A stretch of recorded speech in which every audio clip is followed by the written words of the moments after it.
इस वाली इमेज में आपको पता चलेगा कि एग्जैक्टली सर्वर कैसा काम करता है, उसको जो सर्वर में क्या-क्या है, इसमें इमेजेस है, सॉन्ग्स है, वीडियोज़ है, शीट्स है, डिफरेंट टाइप्स का डेटा है और हर एक डिवाइस ये 2, 3, 4 ये पूरे इसमें 4 डिवाइसेस है। ठीक है दोस्तों?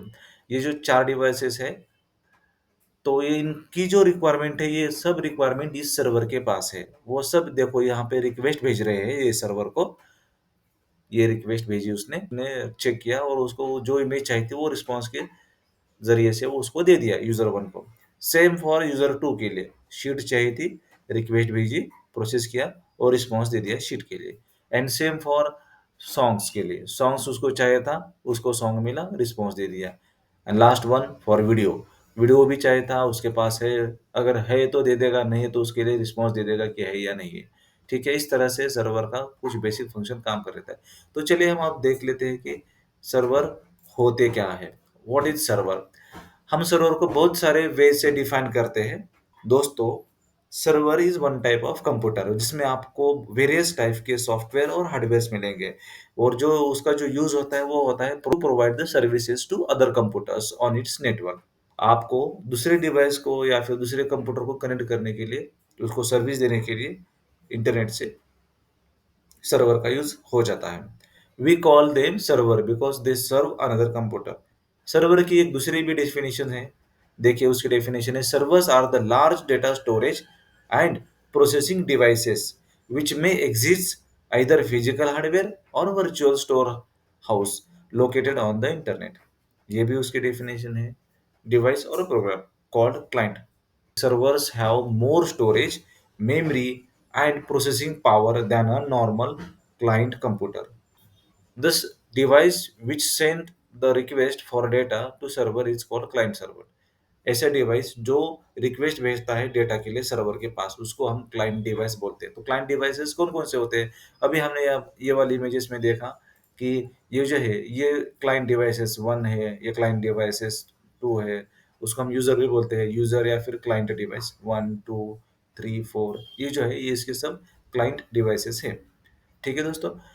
यहाँ पे क्लाइंट डिवाइसेस कौन-कौन से मैंने आपको बता दिए। क्लाइंट डिवाइसेस है यहाँ पे, आपका लैपटॉप हो सकता है, फ़ोन हो सकता है, टैबलेट हो सकता है, एक वर्कस्टेशन हो सकता है, ऑल इन वन डेस्कटॉप हो सकता है। ये सब आपके क्लाइंट कंप्यूटर या फिर क्लाइंट यूज़र हो सकते हैं। Servers are accessible to users devices through the internal networks or internet. क्योंकि सर्वर को एक्सेस करने के लिए आपके पास कोई न कुछ इंटरनल नेटवर्क होना चाहिए या फिर इंटरनेट होना चाहिए। उससे ही आप उसको कनेक्ट कर सकते हैं। ठीक है दोस्तों? ठीक है। तो चलिए हम देख लेते हैं कि सर्वर के कंपोनेंट्स क्या-क्या होते हैं। यहाँ पे आप जो दिखाई दे रहे हैं इतने सारे सर्वर के कंपोनेंट्स हैं। देखिए अभी ये सर्वर अगर इतना बड़ा काम कर लेता है, खुद का प्रोसेसिंग कर लेता है, इतना एल्गोरिथमिक इतने बड़े-बड़े वो कैलकुलेशन करके आपको फ्रैक्शन ऑफ सेकंड में अगर वो आपको रिजल्ट्स दे देता है, तो उसके कुछ ना कुछ कंपोनेंट्स भी होंगे। यहाँ पे जो सर्वर है, ये सर्वर बनता है मदरबोर्ड से, सेंट्रल प्रोसेसिंग यूनिट से, मेमोरी से, हार्ड ड्राइव से, रैम से, नेटवर्क कनेक्शन से, पावर सप्लाई, ये सब सर्वर को बनाते हैं। जितना अच्छा मदरबोर्ड होगा, मदरबोर्ड के ऊपर आपका सीपीयू, मतलब बहुत सारे पार्ट्स रहते हैं, जितना अच्छा ये पार्ट्स होंगे, उतनी अच्छा उस सर्वर की कैपेसिटी होती है। उतनी ज़्यादा वो ड्यूरेबल रहेगा, उतना ज़्यादा वो रिलायबल रहेगा, उतना ज़्यादा वो फास्ट रहेगा। ठीक है? वो जितना अच्छा उसका सीपीयू रहेगा, वो जितना स्ट्रॉन्ग उसका जीपीयू रहेगा, सीपीयू, जीपीयू, उतना उसका रिस्पॉन्स अच्छा रहेगा, उतना उस सर्वर की प्रोसेसिंग कैपेसिटी पावर ज़्यादा रहेगी। स्टोरेज, मेमोरी, ये जो है मेमोरी, उसको हम रैम कभी-कभी बोलते हैं, उसमें कैशे मेमोरी हो सकती है, उसमें स्टोरेज डिवाइसेस हो सकते हैं, ये सब मेमोरी के अंदर आ जाता है। जितनी ज़्यादा मेमोरी होगी, रैम होगी, उतना ज़्यादा वो प्रोसेस फास्ट करेगा।